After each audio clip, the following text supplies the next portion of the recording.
Vipenzi vyangu, habari zenu, hamjambo, mnaniambia niwasalimie. Karibuni kwenye episode yetu ya leo.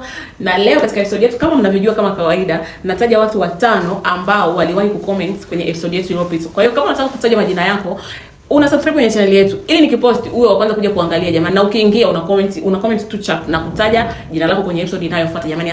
Asanteni sana kwa support zenu, naomba muendelee ku-like, comment, share kwa marafiki zetu waendelee kujifunza, na msubscribe, mnifollow jamani, nawapenda sana. Na tunataja majina 5 kama kawaida kabla hatujaanza episode yetu ya leo. Na jina la mtu wa kwanza ni Funny, na comment yake ilikuwa ni mtu wa kwanza, na kweli alikuwa mtu wa kwanza. Mtu wa pili anaitwa Glady Moshi, na kweli akaandika leo wa kwanza, sio wa kwanza Glady. Wa tatu anaitwa Loveness Michael. Wa 4 anaitwa Funny nishamtaja no. Wa 4 anaitwa Moza Salum, na wa 5 anaitwa Maria Musoma jamani. Nawashukuru sana, asanteni kwa support yenu, na naombeni muendelee kunisupport. Mimi siwaombi hela jamani, naomba tu support. Naombeni ni support, naombeni mlike, mcomment, msubscribe na mfollow jamani. Vipenzi wangu, nawapenda sana. Karibuni kwenye episode yetu ya leo. Jamani, mimi natakiwa niolewe. Actually kuna hii familia ambayo natakiwa niolewe. Kuna vitu ambavyo nilikuwa sivijui, nimekuja kuvijua sasa hivi, na nimekuja kuona kabisa kwamba hii familia ni familia ya kishirikina. Ila nilikuwa tu sijui my friend, na hawakuniambia yote haya mpaka nimekuja kuambia my friend, mpaka natamani kuahirisha ndoa jamani. Nataka ushauri wenu kwa sababu yani sijui nini kitatokea. Jamani, mimi nataka kuolewa. Tulishapanga mipango ya kuoana, nishatolewa barua, nishatolewa mahari, kila kitu, tarehe zishafanyika, kila kitu kishafanyika. Sasa bwana, Juzi hapa hivi nikawa nimepelekwa nyumbani kwa wakwe zangu. Sikio mwanaume wangu alikuja akaniambia, Lizi, twende nyumbani, kuna kitu ambacho tunataka twende tukaongee, kuna kitu ambacho unatakiwa uambiwe. Kuna vitu ambavyo unatakiwa uambiwe kabla ya kuingia kwenye ndoa. Mimi tena haya, kuna vitu gani natakiwa niwaambie, nataka kuingia kwenye familia ya watu. Basi nikakubali, nikawa nimeenda baidia. Nilipofika pale nikakuta sasa wako kwenye kikao, dada zake wapo, ndugu zake wengine wapo, mama wa kambo yupo, nini hivyo. Basi huyu mwanaume wangu mimi ni mtoto wa kwanza kwao. Yeye ni mtoto wa kwanza kuzaliwa kwao. Naelewa vizuri. Tukafika tukaanza sasa maongezi, wakaanza kunipongeza, karibu sana na karibisha sana kwenye familia yetu, tutakupenda, tutakujali, sijui nini. Unajua vile vitu ambavyo watu wanakutiatia moyo kwamba yani ujisikie huru, ujisikie uko nyumbani ili ukubali Basi mimi nikasema haya. Basi wakaniambia sasa, kwanza wakati tumeanza mipango ya harusi, nilimwambia mwanaume wangu kwamba nataka kwenda kuangalia gauni la harusi. Kwa sababu nilikuwa naangalia option tofauti. Kuna magauni nilikuwa nimemuonyesha, yani ni option hizo. Akawa ameniambia, usijali kuhusu gauni ya harusi. Nikawa namuuliza usijali kuhusu gauni ya harusi, akaniambia yes, usijali kuhusu gauni ya harusi. Mimi nitakwambia kwa nini nakwambia usijali kuhusu gauni ya harusi. Mimi tena ndo nashangaa, sijali kuhusu gauni ya harusi tena. Sikuelewa. My friend, nilipofika pale ndo nikaelewa. Nimefika pale ndo wananiambia, kwenye harusi unatakiwa uvae gauni la mama mkwe wako, la mama yao ambaye ni mama yao mzazi. Tatizo sio kuvaa gauni la huyo mama. Mimi kwanza nikakubali, nikasema sawa, nitavaa hilo gauni likaletwa, liko limepakiwa vizuri, yani liko kwenye box limepakiwa vizuri, liko vizuri. Tena wakaniambia kama kuna adjustment yoyote ile ambayo unataka uifanye, unaruhusiwa kupeleka kwa fundi wako, unaruhusiwa kumuita hata fundi wako, unaruhusiwa kufanya chochote kile, lakini ili mradi uvae ile gauni. Mimi nikakubali, nikasema sawa. Sasa bwana, nikawa nimechukua ile gauni, nikalipeleka kwa fundi wangu, nikawa nimelifanyia vipimo nini, likawa kama limezidi ukubwa. Kwa hiyo nikamwambia fundi wangu alirekebisha. Bwana, picha linaanza ile, nafika nyumbani ile usiku, nikawa nimelala. Unajua ile ndoto, unajua haya mambo ya kishirikina, miujiza haya, unakuwa kama umelala alafu uko macho. Ile nimelala, si nikaanza kuota. Naota kuna mwanamke ambaye nimemuona. Huyo mwanamke akawa ananiambia, asante sana kwa kukubali bila hata kubisha. Asante sana, nakupenda sana, na karibu kwenye familia. Mimi tena asante sana, na karibu kwenye familia. Huyu nani? Nikashtuka, nakwambia nimeshtuka, mapigo ya moyo yanaenda mbio, kwa sababu hata sikupata hata nafasi hata ya kumuuliza wewe ni nani au unaniambia hivyo kwa sababu gani. Nikashtuka.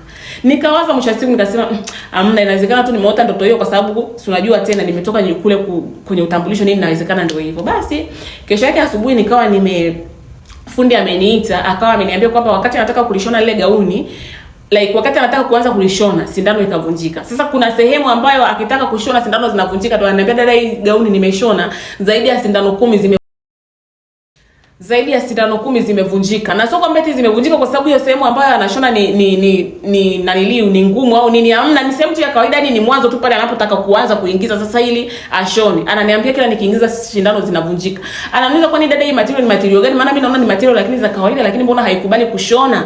Alafu sasa huyo dada ananiambia jana yake alipopokea ile gauni, Alivyoenda nyumbani akaenda kulala akaota kuna mwanamke amemjia kwenye ndoto, amemwambia ile gauni asifanye chochote. Akamwambia ni ole wako, gauni yangu ifanye chochote, hauruhusiwi kuifanyia chochote. Mwenye ameikubali kuvaa hiyo gauni amekubali kwa sababu hajakataa na hakuonyesha kutokuridhika, hauruhusiwi kufanyia chochote hiyo gauni. Hiyo gauni inatakiwa ivaliwe kama ilivyo.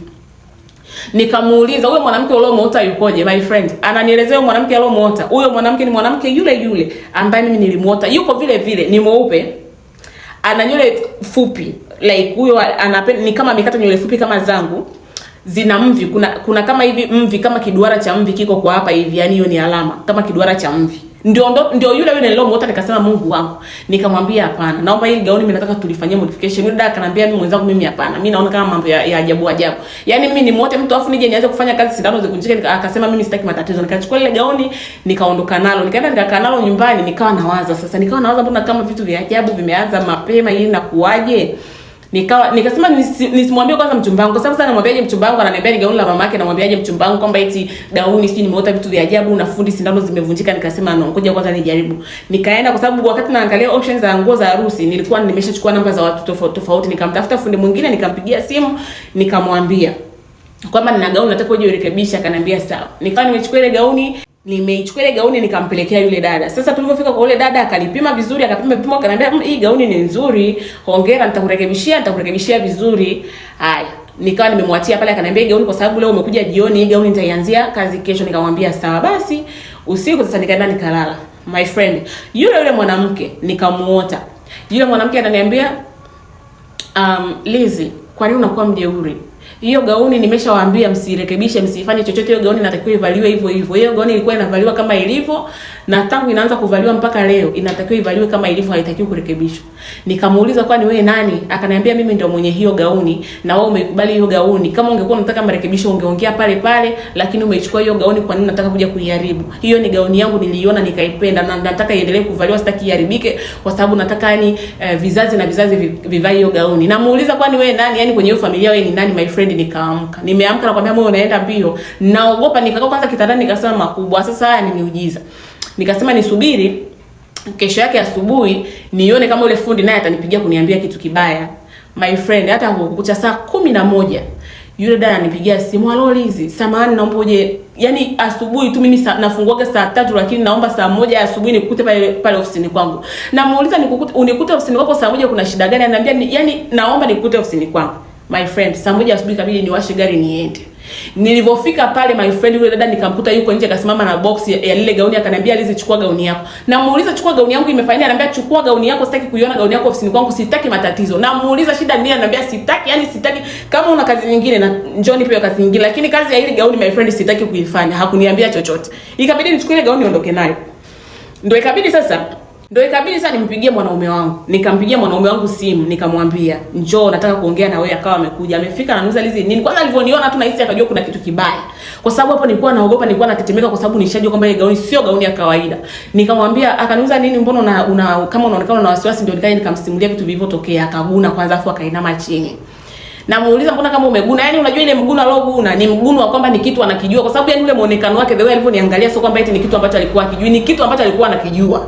Namuuliza shida ni nini my friend, kwa anataka kuniambia. Ananiambia hapana, yani siwezi kukuambia. Nikamwambia mimi naota vitu vya ajabu, mafundi wanaota vitu vya ajabu, mambo yanakuwa ya ajabu, mimi sielewi. Akaguna, yani akaonekana kama amechoka. Akaniambia Lizzy, hebu subiri, yani naomba unipe muda, hiyo gauni weka nayo kwanza. Akawa ameondoka hapo, hajaniambia chochote, akawa ameondoka. Sasa bwana, wakati tumeenda kutambulishana pale, nikawa naenda kwao nilichukua namba ya mjengezi mwenzangu ambaye anaolewa na mdogo wake na huyu mwanaume wangu ambaye anataka kunioa. Basi nikawa nimempigia simu, nikamuuliza, "Wewe kwenye harusi ulivaa hii gauni ambayo mimi naambiwa nivae?" Akaniambia gauni gani? Nikamwambia gauni ambayo inasemekana ni mama mkwe. Akaniambia gauni mimi sikuvaa kwa sababu mume wangu sio mzaliwa wa kwanza, nasikia hiyo gauni inatakiwa ivaliwe kwa wazaliwa wa kwanza. Nikasema makubwa. Nikamwambia unje kusikia story yoyote kuhusu kitu chochote cha ajabu? My friend akaniambia hapana, mimi sije kusikia kitu chochote kile. Lakini alivyoongea hivyo, ni anaongea kama kuna kitu ambacho anakijua, lakini anataka kunificha. Akakata simu, hakuaga kufanyia, aliambia tu mimi sijasikia chochote kile, akakata simu. My dear, sasa usiku nikalala. Nikaanza kuota yule mama, nikaanza kuota yule mama. Akanifuata sana, hasira, anaonekana ana hasira, ananiambia mbona unataka kufuatilia vitu ambavyo unatakiwa kujua? Kwa nini unataka kujua sana? Unataka kufuatilia kuchimbua mambo usiyojua. Mambo ya familia zangu unataka kuyajua ya nini? Kuna vitu ambavyo hata havikuhusu unataka kufuatilia, unataka kuuliza. Binti, kitakukuta kitu. Acha umbea, acha kufuatilia vitu visivyo kuhusu. Yule mama nakwambia kakasirika, akapotea, na mimi nikashtuka, nikakaa my friend, sikulala. Nikaenda nikawasha taa, nakwambia. Nimekaa kitandani my friend, nikasikia vitu. Yaani unajua kama ni mtu alikuwa amefagia vitu vilivyokaa kwenye meza akawa amevifagia, nikasikia vitu vinapasuka, na kuambia tena vingi vinapasuka kimoja baada ya kingine. My dear, nafika sebuleni kwangu kwenye kabati la vyombo, haraka ndo naikaga sasa vyombo. Unajua sisi wenye mila za kama wa Afrika hivi tunaikaga kabati na vyombo kwa ajili ya decoration pale. My friend, nikakuta ile milango ya kabati iko wazi, afu vikombe, sijui sahani, nini, glasi zote ziko chini my friend. Kumevunjika, glasi zimejaa hivi, mavyombo yamevunjika. Glasi kabati alijadondoka iko vile vile, lakini nakwambia vyombo karibu vyote viko chini vimevunjika, na kuambia afu nikawa nasikia upepo, yani kama kuna kitu kinazunguka mle ndani, kama upepo unavuma mle ndani, yani kama kuna kitu kinazunguka my friend. Niliogopa, nilitetemeka. Nikataka kukimbia my friend, nataka kufika, na kuambia nataka kutoka mlangoni, na kuambia nafika pale katikati ya sebule. Kuna kitu kama kinanipuliza, kinanivuta, na kuambia kila ninapojaribu kwenda mbele siendi, kama kuna kitu kinanivuta. Ila nikitaka kurudi, narudi vizuri, ikabidi nirudi, nikaenda chumbani my friend, nikaenda nikajifungia. Nimejifungia, nikawa nimekaa kitandani, uwezi amini, kasikia kama usingizi mzito unanipitia. Nikamwona yule mama katokea, na kwambia hapo kakasirika kishenzi katokea. Mbona unataka kukimbilia wapi? Wewe hata ukimbie wapi? Yani wewe ushakuwa kwetu, ushaingia kwenye familia yetu, hakuna unachoweza kufanya. Unataka ukimbie uende wapi? Na ole wako nikusikia umeongea ya mambo sehemu. Akapotea my friend, nikashtuka, nikakaa kitandani, nikaanza kujuta. Ile siku nilijuta, hata siku ambayo nilikutana na yule mwanaume. Ndio nikaanza kujiuliza, maskini ya Mungu, hii familia ni wapi nilipojiingiza? Mbona sielewi jamani, mbona mabalaa nimejiingiza kwenye familia za watu na mabalaa ambao hata sielewi ni nini hichi. My dear, kesho yake asubuhi nikaenda nyumbani, nikaenda kwa mama, nikamwambia mama, kuna vitu napitia nini, nikawa naogopa. Sema mamangu mimi ni mtu wa maombi. Aliponiona vile akaniambia kuna kitu Lizi ambacho unanificha, kuna nini? Nikamwambia mama, naogopa nikikwambia labda nitakufa, naogopa kuna vitu labda vitanitokea kwa sababu nimeambiwa nisikwambie. Mamangu akapiga magoti chini akaomba, alafu wezi mimi nikajisikia amani sio kwa na kipimo, yani nikasikia amani vibaya sana. Mamangu akaniambia, mwanangu, nimeomba, kuna kitu kinaniambia kabisa kuna kitu ambacho hakiko sawa, kuna kifungo ambacho umekiingia ambacho hata hukustahili kukiingia mwanangu. Ni nini? Niambie. Ndio ikabidi nimsimulie mama. Mama akaanza kulia, akaniambia, mwanangu, kuna vitu ambavyo umeingia. Jamani, natamani ile siku ambayo unaenda kwa ajili ya utambulisho, natamani ningeenda na wewe, kwa sababu alituma tu wawakilishi, siku alikuwa anajisikia vibaya. Natamani ningeenda, ningeiona hiyo familia, mimi ningejua kuna kitu ambacho hakiko sawa kwenye hiyo familia, lakini sikujua. Mwanangu, nisamehe. Akaniambia, mpigie mwanaume wako. Nikampigia mwanaume wangu simu, akaja pale nyumbani. Alipokuja, alipomuona mama, the way mama alivyokuwa anamwangalia, alikuwa anamwangalia serious sana, kaka akajua kabisa hapa kimeumana. Ndo akamuuliza niambie ukweli kuhusu ile gauni la mama yako linalosemekana ni gauni la mama yako. Si ndio yule kaka kukaa chini na akaanza kulia. Akaanza kusema mimi ya mambo sikuyataka na sikutaka iwe hivi, lakini ni mila, yani ni kitu ambacho kipo kwenye familia yetu kwa muda mrefu, kwa hiyo mimi siwezi kukivunja kwa sababu sio cha kwangu na mimi sio mwanzilishi. My friend, si ndio kuanza kusema ukweli. My dear, lile gauni kwanza sio gauni la mama yake. Lile gauni bibi yake na mume wangu ambaye ndio mama yake, I think, na mama yake, si na mama yake, kitu kama hicho, ndio mwenye lile gauni. Hawa watu wana utajiri kutoka kwa bibi yao. Sasa bibi yao alipoenda kupata huo utajiri, na sio nasikia unaambiwa akapewa lile gauni kwa sababu alikuwa hajaolewa. Akapewa lile gauni, akapewa na mwanaume, akaambiwa kuna mwanaume utakutana naye sehemu fulani, huyo ndo mwanaume wako na huyo ndo unatakiwa umuoe, ndio unatakiwa uoane naye, na siku ya harusi yako uvae ile gauni. Utajiri wetu hautochukua watu wengi sana, ila utachukua kila mwanamke wa mzaliwa wa kwanza. Unaelewa vizuri, kila mwanamke wa mzaliwa wa kwanza. My friend, ndio unaambiwa lile gauni linatakiwa lipitishwe kwa wazaliwa wote wa kwanza, yani linatakiwa liende kwa mstari kwa wazaliwa wa kwanza. My dear, unaambiwa wakati baba yao na huyu mwanaume wangu ambaye sasa ndio baba mkwe wangu alivyooa mke wake wa kwanza, naye alipewa hilo gauni ya vae. Aliovaa hilo gauni, wametoka kufunga ndoa, wakapata ajali. Akafa pale yule mwanamke. Hakuna mtu alioumia, hakuna mtu aliofanya nini, wakapata ajali. Yule mama akafa yeye peke yake. Ndo akaja akaolewa mke mwingine. Sio nani wapi, akaja akaolewa mke mwingine naye akavala ile gauni, lakini yeye hakufa. Yuko hai, ambaye ndio mama yake na hawa hapa. sorry, mama yao alishakufa pia. Sijui unanielewa vizuri.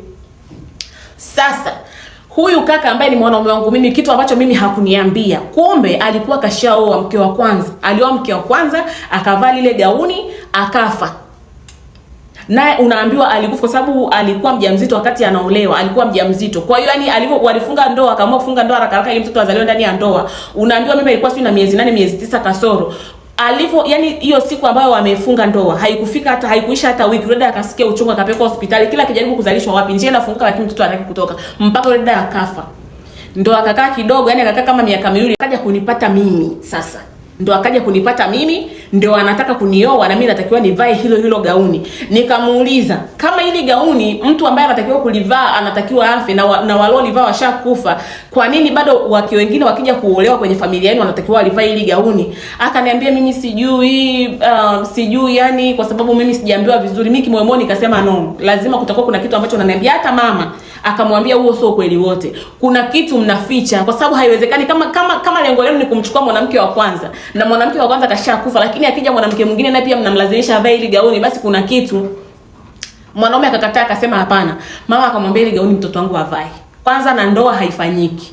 My friend kaka akakasirika, na ndoa haifanyiki. Kwanza akakasirika, akaniita nje, nilikuwa nimetoka naye, nimefika, akaanza kunifokea. Wewe kwa nini umeleta kwa mamako? Hukuniambia chochote. Si ungeniambia kwamba umekuja kumwambia mamako haya mambo, kwa nini umekuja kumwambia? Haya ni mambo ya familia. Kwa nini unataka kuniambia mimi nikikuoa mambo yote utakuwa unakuja kumwambia mamako? Nikamwambia we, mambo haya ya kichawi ya kishirikina. Na wote anamuona mtu ananiambia gauni langu sijui usiliguse gauni langu usilifanyie, afu unakuja kuniambia mimi kwamba eti, na nimeambiwa nimekubali mwenyewe kwamba kuna kitu lazima nitakuwa nimekikubali. Ni nini ambacho nimekikubali ambacho hamtaki kuniambia? Mwanaume akawasha gari na kwambia, kaingia kwenye gari akaondoka. Nikamwambia mama, naogopa kwenda nyumbani kwa sababu nikifika nyumbani najua nitaenda kuota. Afu nikamwelezea kilichotokea, akaniambia mwanangu, hata usiende, wewe baki hapa hapa.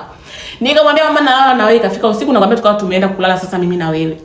Nikaenda kulala sasa mimi na mama, eti mimi na wewe tena. Nikaenda kulala na mama, nakwambia usiku nikaona, yani usiku nimelala nikashtuka kwa sababu nilikuwa naona kama kuna mtu ananigusa mefeni. Naamka nikakuta mama yupo anatetemeka, mama anarusha mikono kama anapigana na mtu, mama yupo anahangaika. Mama kasimama huko kafumba macho, anarusha mikono na kuambia yuko hivyo, mind you, yuko hivyo kafunga macho. Kaenda kwenye drawer yake ya Biblia, akaenda akachukua Biblia, akawa ameshika Biblia, ameishika, anaomba, anaomba. Hutakiwi kwenye hii dunia, huna mamlaka na mtoto wangu, ondoka, sijui kitu gani. Kaomba na kuambia. Nikaona mama kaishiwa nguvu, akarudi kinyume, akaja kitandani akalala.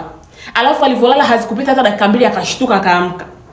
Akaniuliza, umeona kitu chochote? Nikamwelezea, nikamwambia eti nimekuona umeinuka umefanya hivi. Akaniambia, akaanza kunisimulia sasa. Akaniambia amemwona yule mwanamke ambaye yuko vile vile. Nikamuuliza mwanamke yupo, yani katika kumwelezea mama kote sikuwa nimemuelezea mwanamke jinsi alivyo. Akanielezea na kitu ambacho cha kumtambua yule mama ni short hair, nywele fupi na kidoa cha naniliu cha mvi hapa. Akaniambia yupo hivi. Nikasema ndio huyo mwanamke. Akaniambia mwanamke amekuja ananifokea sasa, ananiambia wewe kwa sababu unataka kuingilia visivyo kuhusu, unataka kutuchukulia sadaka yetu, tutakukomesha. Ndio amekuja sasa, unataka kumchukua mama, na hakuja yeye mwenyewe, amekuja na watu wote ambao washauliwa. Na mama ananiambia hivi, alowaona sio yule mama tu, alimuona yule mama ambaye ndio kiongozi, akamuona mama mwingine ambaye I think si ndio mama yao wa kwanza kuolewa na huyo baba yao I think. Akaja na mdada mwingine ambaye ndio I think ndio huyu mwanamke wake ambaye wa kwanza huyo. Alafu kuna watoto anakwambia aliona watoto hivi wapo nyuma, wamekuja wanataka kupambana nao, wanamfuata kila wakitaka kupambana nao, wakitaka kumpiga, wakitaka kufanyia wamfikie eti, kwa sababu alivyoamka akaenda akachukua ile Bible. Amepambana nao my friend mpaka wakaondoka, na wakasema tunaondoka na bado tutarudi tena. Leo umetuzidi nguvu lakini tutarudi tena. My dear, yule dada akaanza kusema, Mungu wangu mama, mimi najuta, sijui imekuaje. Yani sijui imekuaje. Yani mimi sielewi kwa nini mambo yanakuwa hivi. Sasa wakakaa hawakulala, wakawa wanaomba nini, wakaomba mpaka asubuhi. Ilipofika asubuhi, yule mchumba wake na huyu dada mchumba wangu akawa amenipigia simu, nimechanganya mafaili. Mchumba wangu akawa amenipigia simu, ananiuliza Lizi uko wapi? Nikamwambia niko kwa mama. Uko kwa mamako unafanya nini? Nikamwambia niko kwa mama, kwani si nyumbani? Ananiuliza kwani huna kwako? Kinachokufanya kulala kwa mamako ni nini? Nikamwambia niko kwa mama, kwani kuna shida gani ya kulala kwa mama? Mind you, sio mara moja mimi kulala kwa mama. Naendaga kulala kwa mama na hajakuwa na shida yote, lakini ile siku ndo alikuwa na shida. Akasonya akaniambia rudi nyumbani kwako. Nikamwambia sawa, nikarudi ndani, nikamwambia mama, bwanangu ananiambia rudi nyumbani. Akaniambia nataka urudi nyumbani, okay twende wote. Tukawa tumeenda wote mimi na mama. Mama kuingia tu mle ndani, yani alipofika tu mle ndani nikasikia anaongea kilugha. Yani alipoingia tu pale akawa anaongea kilugha, anatetemeka na kuambia mamangu mimi haachagi Biblia yake anapoenda. Akatoa Biblia. Akatoa ile Biblia akaanza kunena kwa lugha, akaanza kuomba na kuambia, akawa anatetemeka, anaomba, anatembea nyumba nzima anaomba. Tukawa tunasikia chumbani kama kuna mtu analia. Mama analia, mara sauti nyingine ikaongezeka, sauti nyingine zikaongezeka. Sasa tukawa tunasikia kama kwaya, unajua zile kwaya zinavyoimba, sauti ya kwanza, ya pili, ya tatu, ya nne na ya tano. Sasa tunasikia sauti ya watu wazima, sauti za watoto zinalia, wanapiga kelele chumbani. Mama akawa anaomba, amefunga macho na kuambia anaomba, kaingia mle chumbani. Sasa lile gauni nilipolichukua lilikuwa kwenye box. Kwa hiyo nikawa nimeliweka juu ya nilijua dressing table yangu, yani nikawa nimeliweka kwa pembeni hapa. Dressing table yangu ni kubwa. My friend, mama alipoingia vile na mimi nikawa nimemfuata nyuma. My friend, nimemshika gauni kwa nyuma kwa sababu mimi unaniachaje na mambo yanayoendelea huko ndani. Tukaingia na kuambia chumbani. My friend, let me tell you, kuna upepo kama kimbunga ukao umetokea pale ndani. Upepo mzito na kuambia, ikabidi nifunge macho nijifiche kwa mama. Nikawa najiuliza nini kinachoendelea, sielewi. Nikawa nimejificha kwa sababu sitaki kuona ninachokiona. My friend, mama kaomba akamalizia na asante Mungu, akanyamaza. Si ndo akanyamaza? Alivyomaliza sasa maombi, alivyonyamaza akaniambia nenda kafungue lile box. My friend, naenda kufungua lile boxi, kwenye boxi lile gauni halipo. Kwenye box gauni halipo. My dear, nikikwambia nilishangaa sio kushangaa, nikikwambia niliogopa sio kuogopa. My dear, kwenye lile box gauni halipo. Nyumba yangu bwanangu hana funguo, hakuna mtu mwenye funguo. Kuna geti, kuna mlango, kuna milango ambayo ya kuingia mle ndani na yote huwa nafungaga. My friend, gauni halipo. Yule kaka pale akanipigia simu akaniambia, Lizzy umefanya nini? Nikamwambia kwani nimefanya nini? Akaniambia no, kuna kitu umefanya. Niambia umefanya nini Lizzy? I can feel kabisa kwamba kuna kitu umefanya. Nikamwambia sijafanya chochote. Ananiambia Lizzy kuna kitu umefanya. Nikamwambia sijafanya chochote. Akakata simu. Alipokata simu nikapigiwa simu, na hiyo sauti my friend ni sauti ambayo najua ni sauti ya babake mzazi. Ni sauti ya babake mzazi. Yeye baba alikuwa analia. Akaniambia Lizzy, nilikuona nikakuona mtu mwenye akili sana, lakini umekuja kuharibu mambo makubwa sana kwenye familia yangu. Umekuja kuingilia mambo yasiyo kuhusu. Umekuja kuniharibia familia yangu. Nikamuuliza umekuja kuharibia familia yako, sielewi unamaanisha nini? Akaniambia huwezi kuelewa. Umeharibu sana. Umefanya vitu vya ajabu. Kwani umeingilia hivyo vitu? Kama ulikuwa hutaki si ungesema tu sitaki. Si ungekataa, si ungerudisha hiyo gauni. Kwani umefanya hivyo? Umeniharibia sana. Yaani vizazi na vizazi hiyo gauni imekuwa kwenye familia yetu. Kwani umefanya mambo ya ajabu? Nikamwambia mimi sielewi hata imekuaje. My dear, yule baba akakata simu. Mama akaniambia hapa inabidi niende nimlete mchungaji wangu aje aombe kwa sababu ndani kuna spirit ambazo bado zipo, bado zinaendelea kusumbua. Mchana ule akaenda akamleta mchungaji wake, wakaja wakaomba. My friend, nikikwambia kulikuwa kuna kimbunga na mtetemeko huko ndani, hamwezi kuamini. Mchungaji akaniambia chukua ile box nenda kalichome. Tukachukua ile box tukaenda tukalichoma. Maombi yakafanyika, akaniambia sasa you are safe. Wakawa wameondoka. My friend, yule mchumba wangu alinipigia tu simu mmoja tu, akaniambia Lizzy, mahali tumesamehe, sikutaki tena, sitaki kukuoa, sitaki kukuona, sitaki kukusikia. Umekuja kuingilia vitu ambavyo havikuhusu. Sitaki yani kukusikia, sitaki kukuona. Kakata simu. Najaribu kumpigia, nimeblokiwa. Najaribu siju kumwambia mama piga simu, na kuambia akipiga simu tu akisikia ni mtu kutoka upande wangu wana block. Sio, unanielewa vizuri? Nilihangaika na kuhangaika wapi, kila wanaposikia wana block. My dear, kuanzia hapo yule kaka sijawahi kumuona tena. Sasa let me tell you kitu ambacho kilikuja kunishangaza.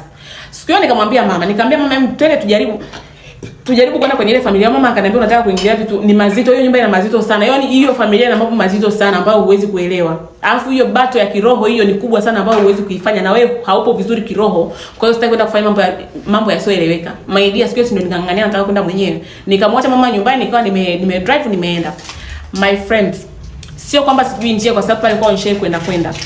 Nimefika ni nimeenda mpaka ule mtaa ambao nilikuwa najua kwamba ndio mtaa ambao nilikuwa naendaga kwao. Nafika pale nyumba sioni. Yaani kuna nyumba nyingine lakini sio nyumba yao. Naulizia sio kuna mzee fulani wako hivi na hii familia yako hivi na hivi, wananiambia familia si hatujui. Hatujui kuwaona, like hii familia ambayo inaishi hapa miaka na sio hao watu. Nikaingia mpaka ndani kwenda kuulizia, wananiambia hao watu sio hao, na hata ni watu niliowaona sio hao, na watu hawajulikani.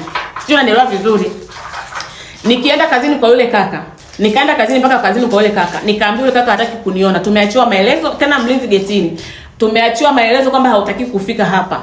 Sio, unanielewa vizuri? Nikaenda nikamwambia marafiki zangu, jaribuni basi, naombeni mnisaidie muende labda ofisini kwa yule labda mtamuona, mtaambiwa sijui nini. My friend, marafiki zangu wakaniambia, wapi? Unatupeleka wapi? Nani aende? Yamekushinda wewe, si tuende, hatutaki. Wote wamekataa. Kwa hiyo yani ndio tukao tumeishia hapo. Hayo mambo yametokea muda kama miaka miwili sasa hivi, nishaolewa, niko kwenye familia yangu, lakini kaka sijai kumuona, sijai hata kuelewa kwamba labda ile familia ilipotea au labda ni mimi nilipotea mtaa, sielewi, lakini ninachojua kwamba ile familia haikuwa familia kawaida. Ile gauni haikuwa gauni ya kawaida, na ninajua ile gauni imeua watu wengi sana, na ninajua kukubali ile gauni na kuvaa ile gauni ni kubeba maagano na maagano na maagano. Sasa sijui alipokuwa ananipigia simu ananiambia kwamba eti umetuharibia mambo mengi, sijui ni kwa sababu ya ile gauni kupotea. Mimi hata sijui, my friend, hata sielewi. My dear, things are happening. Kweli makini. Kuna story nyingine unasikiliza mpaka unasisimka, my friend. Na mimi nikishaanza kusisimka huko nasema na mimi je, niwatishe usiku, kwa sababu nani atishike peke yangu? Haya vipenzi vyangu jamani, asanteni kwa kusikiliza story yangu. Nawapenda sana, endeleeni kunisupport jamani. Kama huja subscribe, naomba subscribe kwenye channel yangu. Kama huja ni follow jamani, comment, like, share na marafiki zako jamani, waendelee kujifunza, tuendelee kujifunza jamani. Kaeni tu mkijua hii dunia ina watu zaidi ya bilioni 8. Kama haijakukuta useme hayajatokea, kwa sababu hujui mambo yanayotokea kwenye familia za watu jamani. Kama wewe haijakutokea haimaanishi haijatokea. Kama wewe haijakukuta haimaanishi haijatokea. Jamani, nawapenda sana. Asanteni. Tukutane kwenye episode nyingine. Bye. Bado nasubiri kuchoma. Okay.